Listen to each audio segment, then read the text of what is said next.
This season is quickly approaching and it's going to be a crazy year with a lot of new players switching teams. While a lot of stars will garner the headlines, there will be players who will surprise many people throughout the season, whether it be in a good or a bad way. So let's go over one player who will surprise from each NBA team. First up for the Toronto Raptors, I have OG Anunoby. Anunoby dealt with injuries last season which prevented him from making as big of an impact as he could have, but he should be fully healthy heading into next year. With Kawhi leaving to the Clippers, Anunoby should have a chance to be the starting small forward, and he will get a lot more opportunities to play big minutes and impact the game on both ends of the floor. For the Brooklyn Nets, I have Rodions Kurucs. He was one of the best rookies last season even though he was just a second round pick, and he should get the chance to start again at the 4 with Durant out for likely all of next season. With a year of NBA experience under his belt, he should feel much more relaxed next season, and I think we should see him put up some much bigger stats compared to his first season in the NBA. Next up, I have the Houston Rockets with Russell Westbrook. So I think this will go either really well or really poorly, and one of those extremes will be pretty surprising to see. I think we'll likely see Westbrook struggle fitting in at first, but once he gets adjusted, he should help make the Rockets one of the most dangerous teams in the NBA. For the Chicago Bulls, I have Chris Dunn. I think this will end up being Dunn's final year with the Bulls, as the addition of Kobe White and Thomas Satoransky will eventually place him out of the rotation. He just hasn't been what the Bulls were expecting when they traded for him, as he's still inconsistent from the perimeter, and he still struggles to finish in the paint as well. I think we'll see him eventually being traded mid-season for something like 2 second-round picks, as he doesn't seem to fit into the Bulls' future plans. Next up for the Washington Wizards, I have Rui Hachimura. I think he's one of the best rookies from this year's draft that no one's talking about, and we'll see just how good he is in the NBA very soon. He has such a fundamentally sound and polished game, and it looks very similar to Kawhi Leonard's. Of course, I'm not saying Hachimura will ever be as good as Kawhi, but I'm just saying their games and style of play are similar, and I think Hachimura will have one of the best rookie seasons next year. For the Boston Celtics, I have Robert Williams III. I think he'll break out next year as the Celtics' main backup center, and he should be an excellent rim protector for Boston.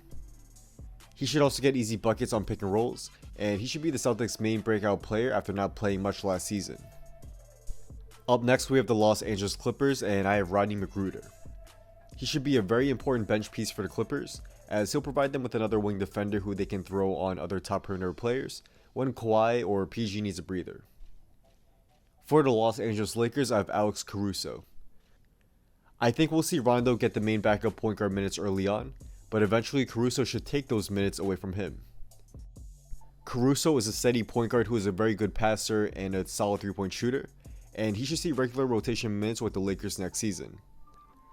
I wouldn't be surprised if Caruso gets to become the starting point guard if LeBron doesn't like running the point full time, as Alex is very good on and off the ball as well, and he has the size to defend multiple positions. Up next, I have the Dallas Mavericks with Seth Curry. The Mavs could definitely use another shooter as we saw from last season, and they got one with Curry. He should help provide Dallas with a quick scoring punch off the bench, and he should help space the floor for Doncic and Porzingis next season. For the Miami Heat, I have Tyler Hero. He was one of the best players in the Summer League, and he has a very smooth game that should translate well to the NBA. He can play both on and off the ball, and he should play very well in a 6-man role for the Heat next season. Up next, I have the Oklahoma City Thunder with Chris Paul. I put Paul on this list because while many people have written him off and think he's just washed up, he still actually has a lot left in the tank. He took a backseat playing with Harden, but I think leading a team again, at least for however long he's with the Thunder for, it should help show people that he's still a top 10 point guard in the NBA. I think he can end up averaging around 20 points and 10 assists as the number 1 option with the Thunder, and don't be surprised if he helps lead the Thunder to around a 500 record. Up next, I have the Minnesota Timberwolves with Andrew Wiggins. I think this will be the year where most fans just give up on Wiggins ever becoming an efficient and consistent player. He's been inefficient throughout his career, and he still hasn't developed a solid 3-point shot. He puts little effort on defense, and he has been one of the biggest disappointments in the NBA this decade. For the Golden State Warriors, I have Jacob Evans.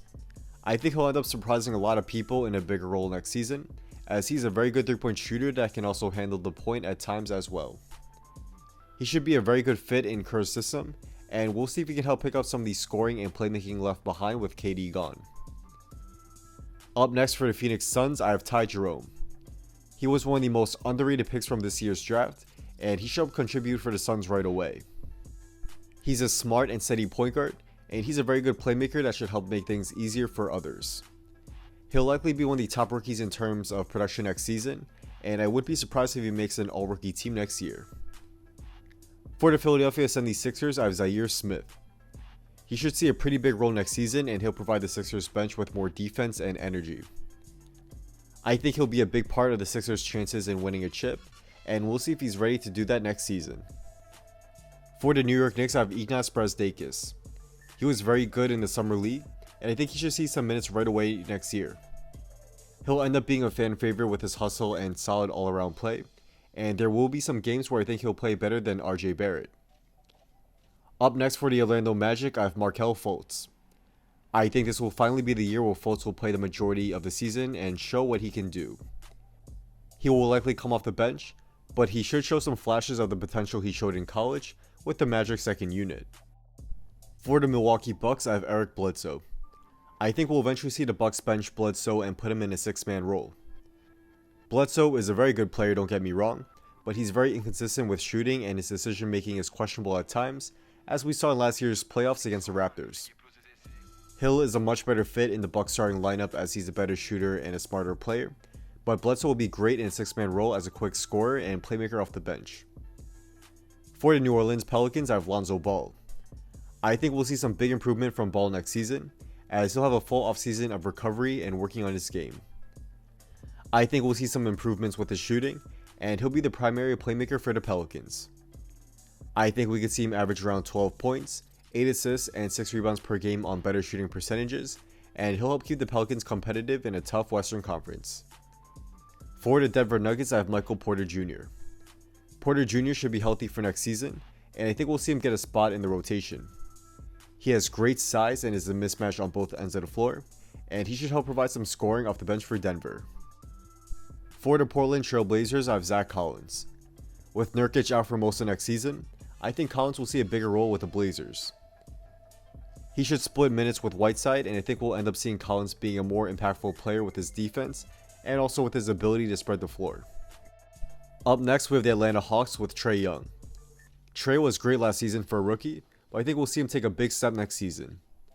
I think we'll see him decrease his turnovers and increase his shooting percentages a bit, and this should help make the Hawks legitimate playoff contenders next year. For the Detroit Pistons, I have Luke Kennard. I think we'll see Kennard see a big role next season, and he can become the Pistons' second option on offense. Last season, we saw a lot of improvement with his shooting and playmaking, and he just seemed much more comfortable when on the floor. I think we'll see Kennard see a jump in his scoring, and it's definitely possible he can average around 15 to 20 points per game next year. For the Sacramento Kings, I have Harry Giles. Giles showed flashes of potential last season, and I think he'll get a bigger role next year. He will likely be the backup for next season, and he should provide some scoring off the bench for the Kings along with his versatility on defense, as a guy who can guard out at the perimeter but also protect the rim as well. For the Memphis Grizzlies, I have Yuta Watanabe. Yuta showed great development in the G League last season, and in the Summer League where he was one of the best players. I think we'll see Yuta get a spot in the rotation, and he should help provide the Grizzlies with a scoring and versatile wing next year. For the San Antonio Spurs, I have Lonnie Walker. I already made a full breakdown video on Walker, so I'll leave a card to that video up on the top if you want to see that. So I'm not going to go much into detail here, but I think he should be great in a six-man role for the Spurs next season. For the Utah Jazz, I have Emmanuel Mudiay. I think he'll play well in Coach Snyder's system, and he should be a good backup for Conley. He does need to improve his efficiency and decision making, and if he can do that, he'll be a key piece for the Jazz next season. Up next for the Charlotte Hornets, I have Miles Bridges. Bridges should get the opportunity to be one of the Hornets' main options on offense next season, and I wouldn't be surprised to see him average around 18 points per game next year. For the Cleveland Cavaliers, I have Darius Garland. While he didn't play much last season in college, he should get a big opportunity next season.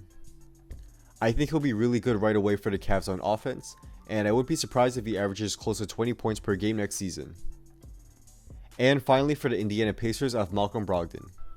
With Oladipo out for part next year, Brogdon should be one of the Pacers' top options next season.